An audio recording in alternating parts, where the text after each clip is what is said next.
ဖခင်ကလူကိုဖန်ဆင်းတဲ့အခါမှာယုံကြည်သူလို့မပြောဘူးဒီမှာလူသားတိုင်းလူဖန်ဆင်းတဲ့အခါမှာသူ့ရဲ့ပုံတရားတော်နဲ့ညဖန်ဆင်းထားတာဖခင်ရဲ့ပုံတရားကဘာလဲအများကြီးရှိဝဲတွေးစားဖခင်က creator သူကဖန်ဆင်းရှင်ဖြစ်တယ်သူ့ရဲ့နှုတ်ကဘယ်လောက်တကိုးရှိလဲဆိုရင်အလင်းအဲ့ဒီကဘာဦးချမ်းအခန်းကြီး1အငယ်3မှာဖခင်သခင်ကလည်းအလင်းဖြစ်စေဟုအလင်းဖြစ်စေဟုအမိတ်တော်ရှိနေအလင်းဖြစ်လေ၏ဆိုတော့အဲ့ဒီမောင်မိုက်ပေါ်ဝိညာဉ်တော်ဖခင်အလုံးလုံးမောင်မိုက်မောင်နေတယ်အဲ့ဒီချိန်မှာဖခင်ကဟာမောင်လိုက်တာလို့မပြောဘူးမောင်လိုက်တာပြောရင်ပုံမောင်သွားမှာအဲ့ဒီအမောင်ထဲမှာသူကဘာပြောလဲဆိုတော့ let there be light လို့ပြောတာအလင်းဖြစ်စေလို့ပြောတာဆိုတော့ဖြစ်စေပြောတဲ့အခါမှာအလင်းဖြစ်သွားတယ်ထို့နဲ့တူကျမတို့လူသားတွေကိုလည်းဖခင်ကသူ့ရဲ့ပုံတရားတော်နဲ့အညီဖြစ်တဲ့ဟာနှုတ်ခဏဆရာလေးပြောတယ်ပေါ့နော်ဒီမှာရင်းနှီးကြတယ်သုံးတန်ချမ်းအခန်းကြီး18အငယ်21မှာမိမိနှုတ်ခမ်းတို့ဤစီးပွားနေဝါရ၏ရှာဒီအသက်သေးခြင်းနဲ့ရှင်ခြင်းကိုအစိုးရ၏ဆိုတော့ဖခင်ကသူ့ရဲ့နှုတ်နဲ့ let there be light ပြောတဲ့အခါမှာအလင်းဖြစ်သွားတယ်ထိုနည်း၎င်းပဲကျမတို့ယုံကြည်သူတွေလည်းကျမတို့နှုတ်နဲ့လူကားတဲ့မိမိနှုတ်ခမ်းတို့ရဲ့အသီးနဲ့စီးပွားဖြစ်တယ်အခုစဉ်းစားကြည့်ကျမတို့ပြောတဲ့အရာတွေဟိုညမိဘတွေကိုသားသမီးပေါ်မှာပြောတဲ့အရာတွေဖြစ်ကိုပြောတဲ့အရာတွေဖြစ်အလကားတစ်ခုမှမဟုတ်ဘူးမယုံကြည်သူတော်မှအခုဘာဖြစ်လို့လဲဆိုတော့ဘုရားကလူကိုသူ့ပုံတံတော်နဲ့ဖန်ဆင်းထားတာ哦 his nature ကဖန်တီးနိုင်တဲ့အစွမ်းရှိတယ်ပြီးတော့စိတ်ရှိတယ်ဘုရားကမနေ့ညလဲဟိုမှာဆရာတင်နေပြောသွားတယ်ဘုရားကဘယ်လိုပြောမလဲရက်ရိုးတယ်ပြီးတော့တီးခံတဲ့သဘောထားပြေဝတယ်ဘုရားကမလိမ်ဘူးများသစ္စာရှိတယ်ပြီးတော့ဘုရားမှာဆိုအကောင်းတွေကြီးပဲ positive ပဲဆရာလေးကလည်းပြောတယ်ဆိုတော့အဲ့ဒီ nature အဲ့ဒီတဘာဝကဘုရားကသူ့ပုံတရားတော်နဲ့ညီလူကိုဖန်ဆင်းထားတယ်ဒါပေမဲ့အဲ့ဒီဟာကိုမာနကလေးဖြားပြီးတော့အဲ့ဒီအပြစ်ဆိုတာဝင်လာတဲ့အခါမှာလူကအမင်္ဂလာဖြစ်ပြီးချိန်ကြီးခိုးသွားတာပေါ့မာနကခိုးခံရအဲ့ဒီဘုရားရဲ့ဖန်ဆင်းထားအဲ့ဒီ nature ပျောက်သွားတာကျေးဇူးတော်ကျွန်မတင်ယူလာတဲ့အခါမှာအောင်မြင်တဲ့သူတိုင်းကြီးလိုက်အခုကျမတို့Trump ကိုပဲကြည့်ရအောင် Donald Trump လေ many times daily ဝါသူခံတယ် bankruptcy လေအခုဆိုသူက trillionaire သူကအရန်အချမ်းသာဆုံးအရန်ချမ်းသာတာသူက billionaire trillionaire ဖြစ်သွားတာအဲ့ဒီဖြစ်တာသူက အချိန်9ချိန်လားမသိဘူး more than 4 times bankruptcy ဖြစ်တယ်သူကျမတို့ဆိုတခါဖြစ်ဖို့တော့မှသူဘယ်လိုပြောမလဲ bankruptcy လူဆို bankruptcy တော့မဖြစ်သေးဘူးကျမတို့ဆိုဟာဆင်းရဲတယ်ငါတို့ကစားစဟောကနေလာတာပြောလေပိုဆင်းရဲလေအခုပဲဖျားကကြည့်အမောင်မှာသူကဟာအမောင်လိုက်တာမပြောဘူးအဲ့ဒီအမောင်တွေကို let there be light ပြောခါမှာအမောင်ကလိုပျောက်သွားတယ်အလင်းဖြစ်သွားတာဆိုတော့ကျမတို့ဆိုဟာကိုယ့်ရဲ့ဖြစ်ချင်းကိုယ့်ချင်းတွေကိုပဲချီးပြီးတော့ပြောတဲ့အတိုင်းပိုဆိုးလေအဲ့လိုမျိုးဖြစ်သွားတာမယုံကြည်သူပြင်လေနှုတ်ရတကောအလိုအရန်ကြီးတာကိုသူတို့သိတယ်မှန်ကြီးပြီးတော့Trump သူပြောတဲ့ဟာလေကြီးသူကအချိန်bankruptcy daily ဝါခါတဲ့လူဒါမဲ့သူကဘရောမအရှုံးဝင်ပေးရက်ပြီးတော့ငါစီးပွားရေးသမားဖြစ်မဲ့သူကြွေးကြော်တာလေနော်အောင်မြင်တဲ့သူတိုင်းကြီးလိုက်သူတို့ရဲ့နှုတ်ကနေထွက်တဲ့ရာအတွေးခေါ်အကြံစီကမတူဘူးပြီးတော့ဖခင်ကစီကံရှိတဲ့ဖခင်တတ်ရှင်တဲ့ဖခင်တိကျတဲ့ဖခင်ကျမတို့ဆိုမယုံကြည်သူတော်မှအဲ့လိုမျိုးပြောမယုံကြည်သူကအထင်သေးရမဟုတ်လေလူပေါ့အောင်မြင်တဲ့သူတိုင်းသူတို့ကြီးလိုက်သူတို့ကအပြစ်စက်ကလားခုကြုံတယ်လို့ရှင်အဲ့လိုမျိုးမဟုတ်ဘူးသူတို့ကစီကံရှိတယ်ဘုရားကကြီးစဉ်းစားကြည့်ပါဦးသူခရစ်တော်အသေးခံမိဟာနှစ်ပေါင်းတောင်းတဲ့ဟာကိုသူက plan ဆွဲပြီးသား he's prepared သူက plan ရှိတယ်ဆိုတော့အခုအောင်မြင်တဲ့လူတိုင်းကြီးမယ်ဆိုရင်ကျမတို့ကြီးမယ်ဆိုသူတို့မှာ plan ရှိတယ်သူတို့ဖြစ်တယ်လို့မနေဘူးအဲ့လိုမျိုးပေါ့နော်ကျမအခုဂျေဇုတော်ကြောင့်ဝိညာဉ်တော်ဖျားမဆလာခဲ့မှာအဲ့ဒါရင်းမြင်တက်လာအဲ့ဒါရနားလေလာတယ်ဆိုတော့အဲ့ဒီတတ်ရှင်တဲ့ဖျားကကျမတို့အသက်တာထဲမှာနေရာယူလာတဲ့အခါမှာစဉ်းစားကြည့်လေကိုယ်အိမ်မှာနေတဲ့လူကလူလေကျမတို့လူကိုယ်အိမ်မှာသွားနေတဲ့အခါမှာနေတဲ့လူရဲ့အခြေအနေပေါ်မှာမူတည်ပြီးအိမ်ကပြောင်းလဲသွားတာအဲ့လိုပဲကျမတို့ခန္ဓာကိုယ်ကဝိညာဉ်တော်ဖျားကြိတ်ဝတ်တဲ့ခန္ဓာကိုယ်ဖြစ်တယ်အဲ့ဒီဝိညာဉ်တော်လာနေတဲ့အခါမှာဖခင်ကလွဲလို့အရာခတ်တန်းရဖန်ဆင်းခါပဲကောင်းကြီးသမားနတ်ဆိုးဘာညာပြီးတော့ဒီအကောင်ဘလောင်တရိษံအကုန်လုံးကဖန်ဆင်းခံဖြစ်တယ် creatures ဖြစ်တယ်အဲ့ဒီ creature တိုင်းက source ရှိတယ်အရင်းအမြစ် အရင်အမြင့်ရှိတယ်ဆိုတော့အရင်အမြင့်ဥပမာငါဆိုရင်သူ့ရဲ့အရင်အမြင့်ကပင်လေရေပေါ့ရေထဲမှာပဲသူကလွတ်လွတ်လပ်လပ်နေလို့ရတယ်အသက်ရှင်လို့ရတယ်ပျော်ရွှင်လို့ရတယ်ဘာလို့ဆိုသူ့ရဲ့ source ကရေဖြစ်လို့ဆိုတော့ထိုနည်း၎င်းပဲကျမတို့ရဲ့ source ကပြောကြတော့ဘလို့ဒီမှာအဖြစ်ပေါ်နေပြီကျမတို့ရဲ့ source က spirit ဖျားရှင်ဖြစ်တယ်ဖန်ဆင်းရှင်ဖျားဖြစ်တယ်အာမင်ဆိုတော့အဲ့ဒီဖန်ဆင်းရှင်ဖျားနဲ့လူဟူသမျှလူဘာလို့ဆိုဖျားကသူ့ကိုလူကိုပဲတရိษံကိုသူ့ပုံစံနဲ့မဖန်ဆင်းထားဘူးအသက်မဟုတ်ပေဘူးအရာတခြားရာဆိုဖြစ်စေပဲလူကိုတော့သူ့ပုံစံနဲ့ညီအပေါ်မှာအဲ့ဒီအခုနဖတ်တဲ့အပေါ်မှာကြီးလိုက်ရင်ငါတို့ပုံစံနဲ့ညီလူကိုဖန်ဆင်းကြစို့ဆိုပြီးတော့ခုနဖတ်သွားတဲ့နှုတ်ပတ်တော့ရောက်လာတာဖြစ်တယ်ဆိုတော့သူ့ရဲ့ပုံစံနဲ့ညီဖန်ဆင်းထားတဲ့ငါတို့ရဲ့ source ကလူရဲ့ source ကဖျားဖြစ်တယ်အာမင်ဆိုတော့အဲ့ဒီဖျားကိုမှမရရင်တော့ကြိုက်တဲ့လောက်ချမ်းသာပါစေကြိုက်တဲ့လောက်အဆင်ပြေပါစေ there's no peace စမနဲ့ rest အနားယူခြင်းမရှိနိုင်ဘူးအာမင်ငွေဘလောက်ရှိငွေနဲ့ဝယ်လို့မရတဲ့ဟာချမ်းသာခြင်းတွေပြီးတော့ချမ်းသာတဲ့ခန္ဓာကိုယ်ပါမနာပါဘူးမချီမလုံးနေလေစိတ်ဘာလို့ဆိုတော့သုဒ္ဓထဲမှာလည်းပြောထားတယ်တည့်ရဲ့နှလုံးကိုအထူးတစ်ဖြစ်စောက်ရှောက်ပါတယ်နှလုံးကအရာခတဲ့အရင်မြဖြစ်တယ်အသက်ရဲ့အရင်မြဖြစ်တယ်ဆိုတော့အယိုးတွေပါမချမ်းသာပါတယ်ပြောရင်လေစိတ်ကမချမ်းသာရင်လေရှင်လန်းသောနှလုံးကမျက်နှာချိုးစေတယ်ပြီးတော့တကောလုံးရဲ့ဆေးဖြစ်တယ်ဆိုနှုတ်ပတ်တော်ဒီနှုတ်ပတ်တော်ကနေ့2000ကနေရေးထားတာနှုတ်ပေခြင်းမရှိဘူး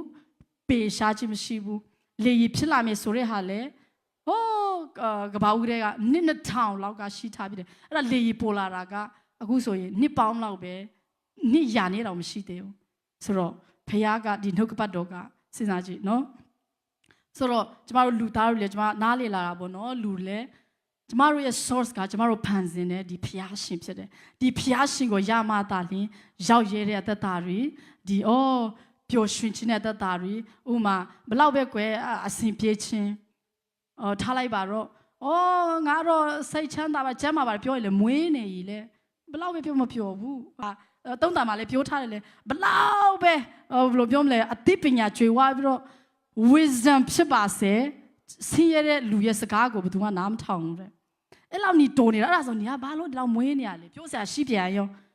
ဆိုတဲ့အခါမှာကျမတို့ရဲ့အရာကတိုင် source ကဖခင်ကသူ့ရဲ့လမ်းတော်မှာရွှေလေစဉ်းစားကြည့်ခေါင်းကင်ကလမ်းတော်မှာရွှေဆိုတော့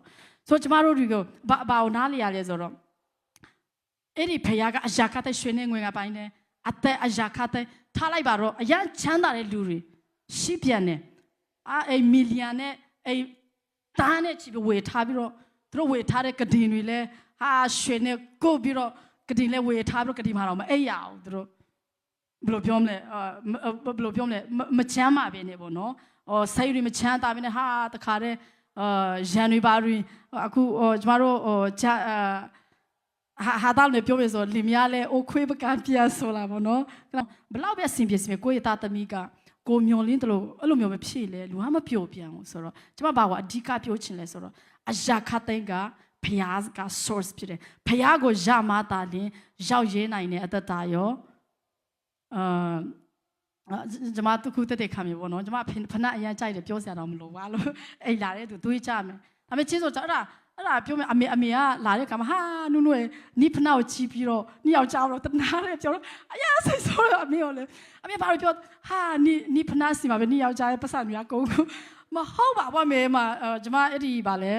ဒီ receipt တွေလေscan တဲ့ဟာတွေရှိတယ် April 5ခု6ခုလောက်ရှိတယ်အဲ့ဒါတွေကျမက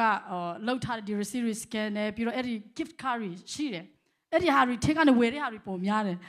ဒီအဲ့ဒီ joint ကျင်မှာရတာဆိုတော့အမေကိုရှင်းပြတယ်ဘလောက်ရှင်းပြသွားတော့ဒါမဲ့ထားလိုက်ပါတော့ပြောချင်တာကျမဘာပြောချင်လဲဆိုတော့လူကဘလောက်ရှိဖျားမနေရာမယူလာရင်ရောက်ရပြီတော်ပါပြီဆိုတဲ့ဟာမဖြစ်နိုင်ဘူးလောဘလေဒါပေမဲ့အဲ့ဒါလေဖျားမကြိုက်ဘူးရုပ်တုကိုးကွယ်ခြင်းဖြစ်တဲ့လောဘလွန်ကျူးခြင်းတဲ့အဲ့လောဘ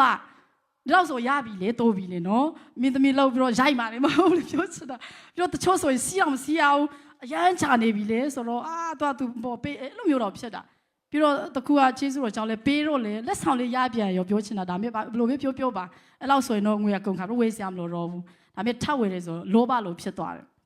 ဆိုဖခင်ကလည်းသူ့လူတွေဘာလို့ဘယ်လိုပြောလဲဆိုတော့လောဘတက်ရင်သူကအခုဆိုဣတေလလူတွေကတခြားဖြောက်ကိုးကွယ်ပြီးဆိုတာကိုးကွယ်လိုက်တာနဲ့ဖခင်ကချက်ချင်းအမျက်ထွက်တယ်တခြားလူတွေဘာလာဖခင်တွေကိုးကွယ်လဲဖခင်ကဘာမှမလုပ်ထားလိုက်ပါတော့သူတို့ကဘယ်လိုပြောမလဲမောင်မိုက်တဲ့မှာ they already မောင်မိုက်တဲ့မှာရှိပြီးသားလူတွေလေဒါပေမဲ့သူရွေးချယ်ထားသူရွေးကောက်ထားတဲ့လူတွေကဘာလာဖခင်ကိုးကွယ်ပြီးဆိုဖခင်လုံးဝမရတော့ရန်သူတိတ်ချင်းခံရတယ်ဖြက်စီးချင်းခံရတယ်မငြိမ်မိုးတွေဖြစ်တယ်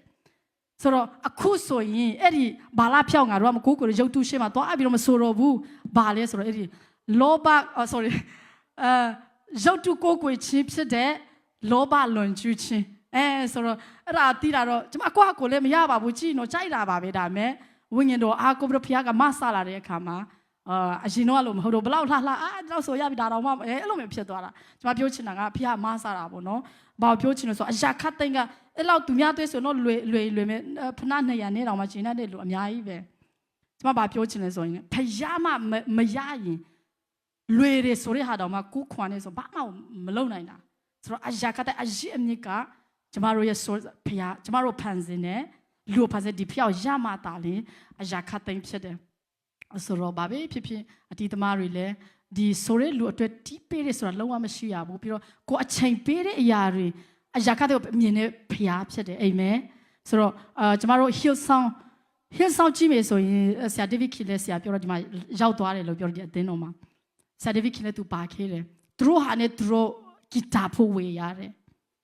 ပြီးတော့အကုန်လုံးသူတို့အချိန်တောင်မကဘူးမနဲ့ဆိုရထားရတယ်အဲ့ဒီမှာပါဝင်ဖို့လေနော်ဟင်းစာဝကဘာနေချင်းသူတို့ပေးဆက်ရတာလေဆိုတော့အဲ့ဒါကြောင့်အဲ့ဒီသူတို့အဲ့လိုပေးဆက်ပြီးဖျားကိုပဲကြည့်ပြီးတော့သူတို့ရှိသမျှသူတို့တောင်မှစိုက်ပြီးတော့လှုပ်တဲ့အခါမှာဖျားကလည်းဟိုလှုပ်တဲ့အခါမှာမျက်မှောက်တော်ချတဲ့အခါမှာအားလုံးတရားဟောတာပြောင်းလဲတာတဲ့အဲ့ဒီ worship အဲ့ဒါနဲ့ပဲကဘာလွန့်သွားတာပေါ့နော်ဆိုတော့အဲ့ဒါလေးနဲ့ကျွန်မတိခတ်ပေးတဲ့လူတွေရောလဲဒီကနေပေါ့နော်ဖျားမျက်နှာထောက်ပြီးတော့ဒီ EMC အတွက်တီးပေးတယ်ဆိုတာလည်းမရှိဘူးကြိုက်တဲ့နေရာရောက်သွားကိုရိုပေးတယ်ကိုရိုပညာနဲ့တီးခွင့်ရတယ်တီးတတ်တယ်ဒါကိုရိုကြောင်းပဲဖြစ်တယ်ဆိုတော့တီးခွင့်ရတယ်ဆိုတဲ့စိတ်လေးနဲ့တီးပေးရင်တော့ပို့ပြီးတော့ဒီထက်ဖျားချီးမြှောက်ဖို့ပဲရှိတယ်ချင်းကောင်းချီးပေးဖို့ပဲရှိတယ်လူနဲ့လှုပ်လို့မရတဲ့အဲ့ဒီမင်္ဂလာတွေအခုကျမတို့ကြွေးကြိုနေတဲ့ဟာခန္ဓာစိတ်ဝိညာဉ်ငြိမ်သက်ခြင်းဝမ်းမြောက်ခြင်းကြွေးဝချမ်းသာခြင်းအောင်မြင်ခြင်း generation မင်္ဂလာတွေဖျားကပေးမှာဖြစ်တယ်အာမင်အာမင်အသင်းတော်ကတီးပေးတဲ့လူကပေးရတောင်မှဥမာဘာပြောပါမှာချီးမွမ်းမယ်တော်လိုက်တာအဲ့ဒါပဲရှိတယ်အဲ့ဒါအချီးမွမ်းထက်တောင်မှဖျားပေးရပို့တမ်းမှုရှိတယ်အာမင်လူကအရင်ချီးမွမ်းပြီဆိုဖျားစီကတိတ်ဝမလာတော့ဆိုတော့အဲ့ဒါလေးနဲ့ပေါ့နော်စိတ်ထဲမှာ no ဆိုလို့အဲ့ဒါလေးကျွန်မထပ်ပြီးတော့ခွန်အားပေးချင်ပါတယ်ပြီးတော့ဖျားကကျွန်မတို့ဘာ authority ပေးထားလဲဖန်ဆင်းရှင်ဖျားပုံတရာတို့နဲ့ညီဖန်ဆင်းထားတာဖြစ်တဲ့အတွက်ဆိုတော့ဖျားက authority ပေးထားတယ်ဆရာလည်းခဏပြောတယ်ဖိလိပ္ပိအခန်းကြီး1မှာနော်ယေရှုကိုဖျားကဘွေးနာမတကာထဲအလွန်ချီးမြှောက်တယ်အရာခတ်တိုင်းကသူ့ရဲ့ခြေဖွားအောင်မှာဖြစ်တယ်ကျမတို့ကလည်းသူ့ရဲ့ညာဘက်မှာသူ့အထေးမှာရှိတယ်ဖျားကကောင်းကင်မှာသူ့ပလင်မှာထိုင် we are in Christ ကျမတို့ကလည်းသူ့အထေးမှာဖြစ်တယ်ဥမာကျမတို့ကြည့်မယ်ဆိုရင်ရေ officer တယောက်ကိုကြည့်လိုက်သူ့ရဲ့ position ကoffice police station ဒီအနောက်မှာရှိတယ် authority came from government authority က government ကသူ့ကိုပေးထားတာထိုနည်းလည်းကောင်းပဲကျမတို့ရဲ့ position ကကောင်းကင်မှာခရစ်တော်ထဲမှာသူနဲ့အတူပလင်မှာထိုင်ရတဲ့ထဲမှာကျမတို့ဖျားကထေးထားတာဖြစ်တယ်ခတ်သိမ်းတော့အရာသူ့ရဲ့ခြေဖွားအောက်မှာချထားတာစာရအရာခတ်သိမ်းမို့နော်သူ့ခြေဖွားမှာချထားတာဖြစ်တယ်ဆိုတော့ကျမတို့အဲ့ဒါကိုနားလေဖို့လို့တယ်အဲ့ဒါနဲ့ရေးအရာရှိကသူ့ကိုသူသိတယ်ငါကရေးတယောက်ဖြစ်တယ်ဆိုတာ तू သိတယ် government ကသူ့ကို authority ပေးထားတယ်ဆိုတာ तू သိတယ်သူ့ရဲ့ identity तू သိတယ်သိတဲ့အခါမှာ तू လမ်းမှာဥမာလာလွဲပြီးတော့မားနေတဲ့လူကို तू က fine ပေးလို့ရတယ်စီတာလို့ရတယ်ဥမာဓမြခိုးနေတဲ့လူကို hey မခိုးနဲ့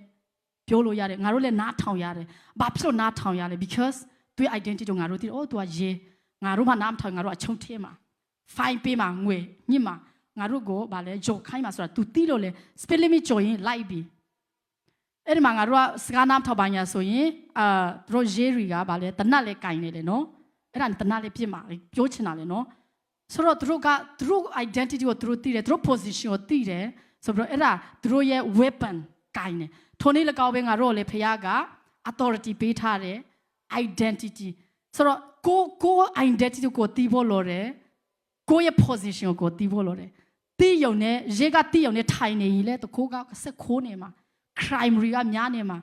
ဒီလူတံမှုတွေဖြစ်နေမှာ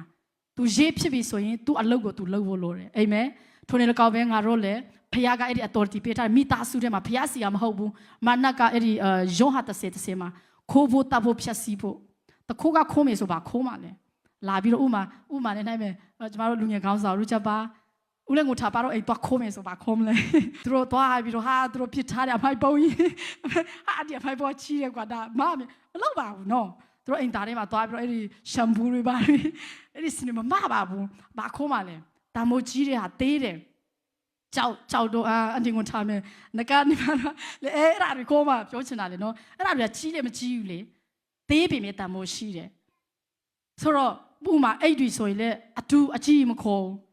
အစစ်တွေကပိုသေးတယ်ပြောချင်တာလေနော်အဲ့ဒီအစစ်ကဥမာ Elvis အဲ့တော့ဘာလို့ဆိုဒေါ်လာ4000လောက်ရှိအဲ့ဒီအစစ်တွေပဲကိုကခိုးကအဲ့လိုပဲခေါ်တာလေဆိုတော့မာနကဘာခေါ်မှလဲငါတို့ဘာခေါ်မှလဲပြီးတော့ခေါ်မယ်ဆိုလဲအေးဖုန်းခေါ်ပြီးတော့ဦးဒေးဗစ်ဒီညကျွန်တော်လူငယ်တွေလာခေါ်မယ်ဖုန်းခေါ်မလားမခေါ်ဘူးလေနော်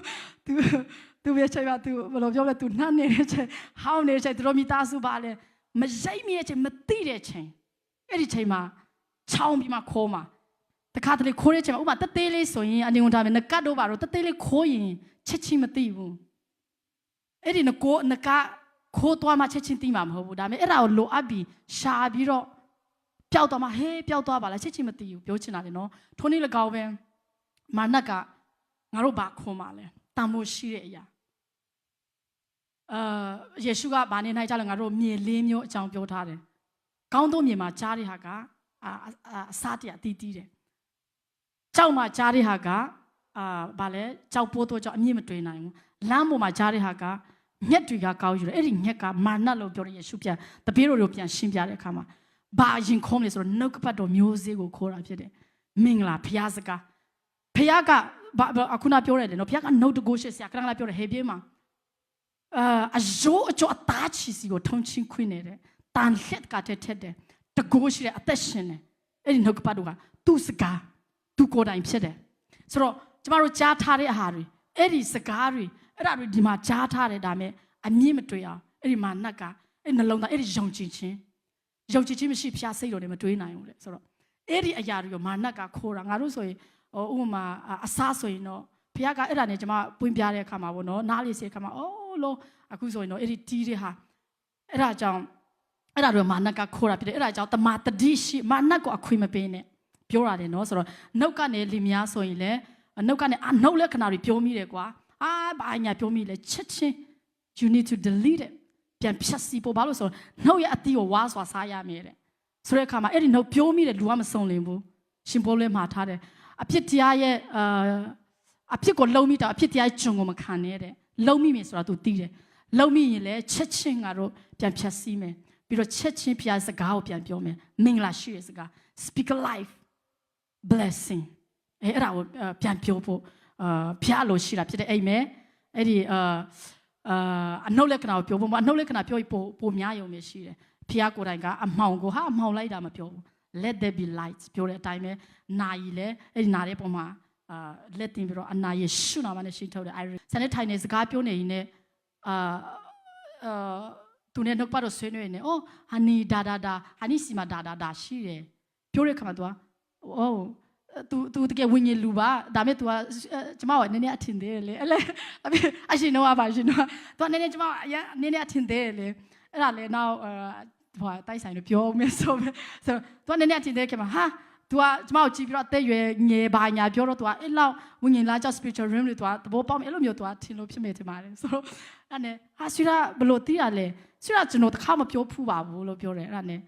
သိတာပေါ့ဟာနီဒါမကားဘူးပြောပြတော့တာနောက်တိချင်တော့လာမြေးကြဟာနီပဲမဟုတ်ဘူးဒီမှာအသိလူကြီးတွေသူဆိုလဲအဲ့ဒါပြောအဲ့လိုဖြစ်တယ်ဆိုပြောပြတော့ तू ကထားလိုက်ပါတော့တခြားလူတော့ထားလိုက်တော့သူ့စီမှာဖြစ်တဲ့ဟာကိုကျွန်မတန်းပြောနိုင်တဲ့အခါမှာ तू က wow like ဘယ်လိုပြောမလဲဘုရားကကျွန်မကိုနည်းနည်းတကယ်မဆိုင်ဆိုတော့ तू တိသွားတယ်ကျွန်မဘာပြောချင်လဲဆိုတော့အဲ့ဒါကဝိညာဉ်ဘုရားလေးပြောတယ်လေနှုတ်ကပတ်တော်ကခတ်သိမ်းတော့အရာကိုစစ်တယ်တဲ့မိမိနာတာကိုအထဲမှာရှိတဲ့ဟာ ကိုယ့်ရဲ့ဝိညာဉ်ကိုနဲ့ဖျားပဲတည်တာဖြစ်တယ်ဖျားဝိညာဉ်ဖျားတပါးပဲတည်တာဖြစ်တယ်ဒါပေမဲ့အဲ့ဒီဖျားရဲ့ဝိညာဉ်ကခတ်သိမ်းတော့အရာကိုစစ်တယ်တဲ့စိတ်လောအကြံစီကိုလည်းသိမြင်တတ်တယ်တဲ့ဆိုတော့အဲ့ဒီဖျားဝိညာဉ်ကိုရားလာတဲ့အခါမှာဖျားကပြောပြလာတာဘယ်လိုပြောလဲမဆလာတဲ့အခါမှာလူတယောက်စီမှာရှိတဲ့ဟာ तू ပြောပြစရာမလိုပဲနဲ့ကိုကအလိုလိုသိလာတာဖြစ်တယ်အာမင်ယေဘရဟရဲ့သားတွေလေသိကြတယ်နော်တမန်တော်မှာရှင်ပေါလုမောက်ထုတ်တယ်လို့သူတို့လည်းလှုပ်ချင်တာလေသွားပြီးတော့နတ်ဆိုးကိုသွားမောက်ထုံးတဲ့အခါမှာနတ်ဆိုးဘာပြောလဲဆိုရင်ညီတို့ပြောတဲ့ယေရှုကိုငါတို့ကောင်းကောင်းသိတယ်အဲ့ဒီနတ်ဆိုးကညီတို့ပြောတဲ့ယေရှုငါတို့ကောင်းကောင်းသိတယ်ညီတို့ပြောတဲ့ရှင်ပေါလုကိုလည်းသိတယ်ညီတို့ကဘသူတွေလဲကွာဆိုပြီးတော့ကန်ချပြီးတော့ရိုက်ပုတ်ပြီးတော့သူတို့ကိုဒုံလုံးနဲ့ထွက်ပြေးရတယ်ပြောချင်တာကဝိညာဉ်လောကမှာတကယ်ရှိတယ်သူတို့အဲ့ဒီကျမတို့ဒီဖခင်ရဲ့ light နဲ့ဖခင်ကမူဆောင်ပြီးလှုပ်တယ်လို့ပဲဒီ darkness ဆိုတာသူတို့ပြောင်းလဲလာတဲ့လူတွေလည်းသူတို့တက်တဲ့ခါနဲ့ဖခင်နဲ့တကယ်အချိတ်ဆက်ရှိပြီးတော့ဆူတောင်းပြီးတော့ဖခင်နဲ့တကယ်သွားလာတဲ့လူသူတို့ရဲ့အိမ်ဆိုရင်တိုက်ခိုက်ပါညာဆိုရင်တော့မှသူတို့အိမ်ကနေမီးတွေတောက်တယ်ပြီးတော့အဲ့ဒီဖခင်နဲ့သွားလာတဲ့လူလာတော့မယ်ဆိုရင်သူတို့ they know ဟောအဝေးကြီးကြရနဲ့အဲ့ဒီလူမသွားသေးဘူးအဲ့ဒီဖခင်နဲ့အချိတ်ဆက်ရှိရလူဆိုအဝေးကြီးမှာရှိတယ်သူတို့ပင်မန်းတယ်ပြောချင်တာလေနော်သူတို့သိတယ်အဲ့လိုမျိုးပေါ့နော်ဆိုဖခင်ကauthority ပေးထားတယ်ကွာကျမတို့ယုံကြည်သူတွေရောဆိုတော့ကိုယ့်ရဲ့ဖြစ်ချင်းကိုကောင်းကောင်းသိပြီးတော့ကိုယ့်ရဲ့ identity သိပြီးတော့ကိုယ့်ရဲ့ position နေရာကိုသိပြီးကိုယ့် position ကအထက်မှာယေရှုရဲ့ယေရှုနဲ့သူယေရှုထဲမှာဖြစ်တယ်ယေရှုခြေအောက်မှာအရာခတ်သိမ်းရရှိတာဖြစ်တယ်ဆိုတော့ယေရှုကလည်းညီတို့ကငါနဲ့တူဤလောက၌ဖြစ်တယ်တဲ့သူကိုယ်စားလောကမှာထားတာဆိုတော့ခတ်သိမ်းတော့အရာငါတို့ခြေဖွားမှာရှိတယ်ဆိုတာကိုသိထားဖို့လို့အာမင်နှုတ်ကပတ်တော်မှာလည်းရှိတယ်ငါတို့တုံးဆွဲတဲ့လက်နဲ့ကတဲ့ဇာတိပဂရီလည်းနဲ့မဟုတ်ဘူးတဲ့ဖခင်ရဲ့တကိုးတော်မျိုးရိုးမျိုးပြားတို့ကိုဖြိုဖျက်နိုင်တဲ့တကိုးနိကောသစေမှာဖယားအောင်ငါတို့စစ်တိုက်ရွယ်တုံးဆွဲတော်လက်နဲ့ဒီဇာတိပဂရီလည်းနဲ့မဟုတ်ဖခင်ခင်တကိုးတော်အဖြစ်မျိုးရိုးမျိုးပြားတို့ကိုဖြိုဖျက်နိုင်တော်လက်နဲ့ဖြစ်၏ငါမှာထိုလက်နဲ့အဖြစ်လူတို့၏အကြံစီတို့ကို၎င်းဖခင်သခင်ကိုတည်သောပညာကိုတားဆီးသောမာနရှိသမျှတို့ကို၎င်း my people are perished for lack of knowledge လို့ပြောတယ်အတိပညာဘူးသူတာနေလို့တဲ့တိတွေဟာနေလို့ဆိုတော့ယေရှုခရစ်တော်ဘာလုပ်ပေးလဲသူဘာတွေလုပ်ခဲ့လဲဆိုတာကျမတို့အရင်ဆုံးကောင်းကောင်းသိဖို့လိုတယ်အဲ့ဒီသိတဲ့အရာကိုအမြဲတမ်းကြွေးကြော်ဖို့လိုတယ်အာမင်ဝိညာဉ်မှာအဲ့လိုဘုရားလုပ်ပေးပြီးတော့အလုပ်ဆိုရင်စဉ်းစားကြည့်အလုပ်ကိုဟာကိုသွားချင်မှသွားမယ်ဒီပတ်တော့ဒီနေ့တော့ငါစိတ်မပါဘူးကွာနည်းနည်းမသွားနိုင်ဘူးကွာလှုပ်လို့မှမရတာဘာလဲအဲ့လိုလှုပ်ရလှုပ်ပြုတ်သွားမှာပေါ့ဆိုတော့ထိုနေ့လည်းကောက်ပြီးဝိညာဉ်ရေးရမှာဖျားလှုပ်ပေးပြီးသားအရာတွေအခုတက်တယ်လည်းမြင်ရတယ်ကွာမပြေးမရင်ပဲနဲ့ဖျားလှုပ်ပေးပြီးသားအရာကိုသိပြီးတော့သိအောင်လည်းမရဘူးစိတ်လုံးမှာယုံကြည်ပြီးတော့ယုံကြည်ုံနဲ့လည်းမရဘူးနှုတ်မွေးရမယ်ငါဒီယုံကြည်တဲ့နှုတ်မွေးတယ်လေမွတ်ဆိုတယ်လို့ပြောမွတ်ဆိုဖို့လည်းလိုတယ်မွတ်ဆိုဖို့ပြင်းရင်လည်းစားစရာငါမရှိဘူးခုနနှုတ်ရဲ့အတိကိုစားရမယ်လို့ပြောထားတယ်ဆိုတော့ခဏဖြောင်းမတော့သူကယုံကြည်ချက်ပြတ်သက်ရှင်မယ်လေဆိုတော့ကျမတို့ဖျားလှုပ်ပေးပြီးသားဟာကိုငါတို့ကမြင်ရတဲ့အရာနဲ့မဟုတ်ဘူးကိုသားသမီးစီမှာလည်းမင်္ဂလာမဟုတ်တဲ့ဟာဖျားလှုပ်ဖျားစီကမဟုတ်တဲ့အရာတိုင်းသဘောထားကြည့်ပြီးတော့လက်ခံစရာအကြောင်းမရှိဘူးအာမင်ဆိုတော့ဒါဖျားပေးတာမဟုတ်ဘူးယေရှုနာမနဲ့မောက်ထုတ်တယ်လူမျိုးတွေကခရစ်တော်၌ရှိလဲအသက်ပြုံးပြတော့တော်ဖြစ်တယ်ဟောင်းတော့အရာတွေပြောင်းလဲရွယ်ခတ်သိမ်းတော့အရာအတိဖြစ်တယ်လို့ပြောတယ်ခတ်သိမ်းတော့အရာနှလုံးကြောက်ကအဆုတ်ကလေးစားအယောအကျော်အုံနှောင်းစပင်ကနေဟောအခြေဆုံးထိအသစ်ခရစ်တော်၌ brand new creation amen ဆိုတော့ကိုယ်အတွက်လည်းဝန်ခံမယ်ကိုယ့်ရဲ့သားသမီးအတွက်လည်းဝန်ခံမယ်ကိုယ့်ရဲ့ခင်မွားအတွက် business လည်းအသစ် amen အသစ်ဆိုတော့ကျွန်မဒီမှာမာနကြီးအောင်လုပ်ပေးနေတာမဟုတ်ပါမာနကြီးခိုင်းတာမဟုတ်ငါတို့ကိုးကွယ်တဲ့ transition ဖျားကဒီလောက်ကြီးမြတ်တာနော်စဉ်းစားကြည့်ပါဦးဒီ company အတွက်လုပ်ရတော့မှလုပ်တဲ့ဟာရတယ်လေဖျားလုပ်ပေးပြီးသားဖျားလည်းလုပ်ပေးပြီးသားနဲ့ကွာမသိဘဲနဲ့ဆုံးရှုံးနေတာတော့အဲ့ဒါတော့အဖြစ်မခံနိုင်ဘူးဖျားကိုယ်ကဟာငါသမီးညီကဒီလောက်အတွက်ဖျားပြောထားတယ်ဆိုတော့ of course မဟုတ်ဘူးလားနော်ဆိုတော့ဖျားလုပ်ပေးပြီးသားပြီးတော့ငါတို့ငယ်တဲ့ချချမ်းတော်ဖြစ်စေတော့ဆုံးမချစ်တဲ့ဟေရှာယ53မှာဆုံးမချစ်သူ့ဖို့တော့ရောက်ရွယ်သူခိုင်းတော့ဒဏ်ချက်တော်အပြင်ငါတို့ဒီအနာပြောက်လဲရှိကြတယ်သူအလကားဖျားပဲကွာသူလက်တစ်ချက်တီးလိုက်ကောင်းကြီးတမတို့လာပြီးတော့ကိုရှင်းထုတ်လို့ရတယ်သူဘာလို့မလုပ်လဲငါတို့ချမ်းပါဖို့အတွက်အနာခံတာရှောက်ခံတာမဟုတ်လားသူလည်းအနာခံတယ်ငါတို့လည်းခံရရတယ်ဆို that's the lies of the enemy အဲ့ဒါမာနလိန်တာလေအဲ့ဒီ poverty spirit လေဖခင်ကပင်ပန်းမှလောက်ရမယ်ပင်ပန်းမှအဲ့လိုဆိုရင်တော့အဲ့ဒီအာဒံကိုဖခင်ချိန်ထားတာလေလောကသားပင်ပန်းပါလှုပ်လို့ရတဲ့ဟာကိုငါတို့တွေက ဂျေဇုတော်ကြောင့်ပို့ပို့ပပနဲ့ရရမယ်ဖျားအဲ့လိုဖြစ်စေချင်တာအဲ့လိုဖြစ်ပြီးတော့ပြင်းရင်ပြီးတော့မောက်မှပြီးတော့ no အဲ့ဒါကသူ့ဘုံတော်အတွက်ဥမာလိုအပ်နေတဲ့သူတွေငါတို့ပြန်ပြီးတော့မဆာလိုက်ပေါ့ကိုယ့်မိသားစုတွေဆွေမျိုးအတိုင်းဝိုင်းတွေပြီးတော့အသင်းတော်မှာအဲ့ဒီအတွက်ဖျားကပေးပြီးတာအဲ့ဒါကိုသိပြီးတော့ဝန်ခံကြွေးကြော်ပြီးတော့သူ့ကိုပဲငါတို့ရဲ့ source ဖြစ်တဲ့ဖျားကိုရှာရအောင်အာမင်ဆိုတော့နေတာ EMC မှာအကျွေးမရှိရဘူးအာမင်သူများအိမ်ကိုနှစ်30ဆက်ရတဲ့ဟာငါလောက်ဝဆိုရင်တော့အဲ့ဒါတော့နည်းနည်းတော့ဟွာလုံးတော့ငါးနည်းနဲ့ချိန်မယ်အာမင်ရောက်လာတာကြားလာပြီဘလောက်ကောင်းတဲ့နိုင်ငံပို့ US ဆိုရင် top တကဘာလုံးမှာ top ဘလောက်ကောင်းတဲ့နိုင်ငံရောက်အဲ့ဒီအတွေးကို mindset ကကိုလုံးမစားရမယ်ပင်ပမလုံးမဆူရမယ်အဲ့ဒီ mindset ရှိနေတဲ့အခါမှာဖျားလုတ်ပေးပြီးတာမရနိုင်ဘူးခဖျားကိုယ်တိုင်က renew your minds with the word of God နှုတ်ပတ်တော်နဲ့ဒီနေ့ကနေစပြီးတော့ MC ယုံကြည်သူအားလုံးနှုတ်ပတ်တော်နဲ့ we will renew our mind amen 2026မှာနောက်ဆုံးအဲ့ဒါတော့ဖျား no ဆိုခိုင်းနေဟာစေဖို့တဖို့နဲ့အူတီဘုရားကတစ္ဆာရှိတဲ့ဘုရားဖြစ်တယ်လိုချင်လို့မဟုတ်ဘူးဘုရားပေါ်မှာတစ္ဆာရှိခြင်းကိုဘုရားပြတာအဲ့ဒါဆိုပဒင်းတကားဖွင့်ပေးမယ်တဲ့အခုနပြောတဲ့ဟာခေါင်းကီတကားဖွင့်မယ်ခေါင်းကီတကားဖွင့်ခေါင်းကီကနေဘာကြားလာမလဲအဲ့ဒီမင်္ဂလာတို့ဘုရားလှုပ်ပေးတဲ့အရာတွေလူနဲ့လှုပ်လို့မရတဲ့အဲ့ဒါကြောင့်ကြားရုပ်တာမကဘူးအဲ့ဒီကိုပေးတဲ့ကအမြဲတမ်းညှော်လေးပါစေဖို့ဖို့နဲ့ဦးတီပေးတိုင်းကိုရောဂျေဇုတင်ကိုရောမင်္ဂလာထိကပေးနိုင်ရတဲ့အတွက်ဂျေဇုတင်ကိုရောကတိဒေါ်လာဒီတိုင်းဒီစေဖို့ဖို့အလှငွေအဖြစ်တားကိုတမျိုးကျွန်မအဲ့လိုအဲ့ဒီတိုင်းပဲကြွေးကြော်တယ်တကယ်တားနဲ့တမျိုးကိုတကယ်အဲ့ဒီမင်္ဂလာတွေကျွန်တော်တို့မိသားစုပေါ်မှာအသင်းတော်မှာတက်ရောက်စေပြီဖြစ်တော့ကြောင့်ဂျေဇုတင်မျော်လင့်ပါခတ်တိုင်းသောအရာကိုမျော်လင့်တတ်တဲ့ယုံကြည်သူကမျော်လင့်ဖို့လို့လှုပ်တဲ့အရာတွေရှောက်လို့ဘုရားကသိပါတယ်ပေးပြီဆိုပြီးပြီပေါ့အဲ့လိုဆိုရင်တော့ဘုရားသိပါအကုန်သိတယ်လေသိတိုင်းမရဘူးလူအပေါင်းကိုကေတင်ပေမဲ့ယုံပြီးတော့နှုတ်နဲ့ဝန်ခံတဲ့လူပဲကေတင်ချင်းတို့ရောက်တာဖြစ်တယ်လူတိုင်းကိုကေပေမဲ့ထိုနေ့၎င်းပဲစေဖို့ပေးတာချင်းတူပေမဲ့ပေးတဲ့အပေါ်မှာဘုရားကိုလှုပ်တဲ့အတိုင်းမျော်လင့်တတ်တဲ့လူကမျော်လင့်တယ်လို့ရမှာဖြစ်တယ်ဒီ2026ကအဲ့ဒီကိုဘယ်လိုပြောမလဲဖျားနာမကိုထောက်ပြီးတော့ပေးတဲ့အရာတိုင်းကိုကမေးရင်တော့မင်းရိတ်သိမ့်မယ်နည်းဖြစ်တယ်အာမင်မျိုးစေ့စိုက်ခဲ့တဲ့အရာတွေအစတရားရိတ်သိမ့်မယ်နည်းဖြစ်တယ်အာမင်ကျမ်းတော်အရောက်တိုက်ပေါ်မှာဖျားရှင်ကောက်ကြည့်ပေးပါစေ